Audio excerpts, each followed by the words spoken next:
I'm still trying to wrap my head around the virtual reality. Still working with the idea that the tree doesn't exist.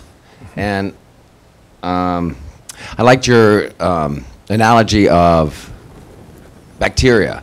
Mm-hmm. So I was wondering, if the bacteria is in my stomach, I'm in the grocery store. The bacteria doesn't know the grocery store exists, but it does exist. I'm consciousness. It popped into, I'm experiencing the grocery store. Mm-hmm. Bacteria, isn't it more of just a matter of perspective, and not that things are popping in and out of existence, but it's in that case, perspective? That example with the bacteria was one to show limits of knowledge. Okay, you have a greater perspective than the bacteria do. You have more knowledge. You have a bigger picture. Therefore, you understand grocery stores and sunshine and things that lead to food.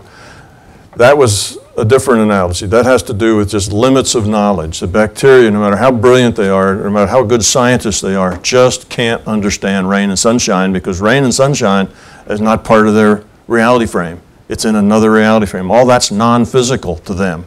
To the bacteria, the rain, the sunshine, the grocery store are non-physical. The only thing physical is the GI tract. That's what they experience, you see. So you have a larger perspective, and you can deal with the grocery store. So that's a limit of knowledge. Our perspective only goes so far, and then we can't. Well, where did consciousness come from? Where did that primordial potential energy that got those ones and zeros? Where did that come from? Well, that's like the bacteria saying, where did that food come from? You get to a point where you can't say. So that was what that analogy was. With the virtual reality, it's basically that everything that we get, all of our reality is generated by data. It's just information. And if you see it as just information to the senses, so it's information to the nervous system, it's the light in the retina produces the electrical signals, produces the neurons bopping around, then that's digital information. It's just data. And that this reality is your interpretation of the data. Then it takes just a very small step from there to say, well, the data is not coming really through the senses. The data is just coming into our consciousness, and we're interpreting it with the body, with senses, and this is just our metaphor for explaining the data. See, that's then the virtual reality. And the reason those trees popped up, that was just an example of the fact that in a virtual reality, the computer doesn't generate anything that it doesn't have to generate. So the reason they pop up is because the computer isn't going to just keep those trees, just keep drawing them when it doesn't have to, when it's really not part of the game because nobody's looking at the trees. So in the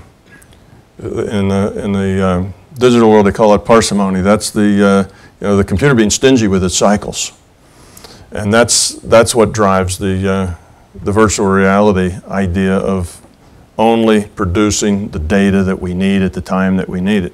And the data is just what comes through our senses. That's how we interpret it. Doesn't it take more energy just to turn things on and off than it would be to just kind of create it and just keep it there? No, it doesn't create. It's not more energy. It's just a matter of cycles. It's a matter of computing things. Whether you have to compute a gigabyte or a kilobyte. It's just how much you have to do. So you don't compute anything you don't have to. That's a waste. You're not really turning things on or off. It's just data. It's whether you compute it or not. We tend to think in physical terms, and we try to explain this in terms of the physical stuff we know, and it just doesn't apply.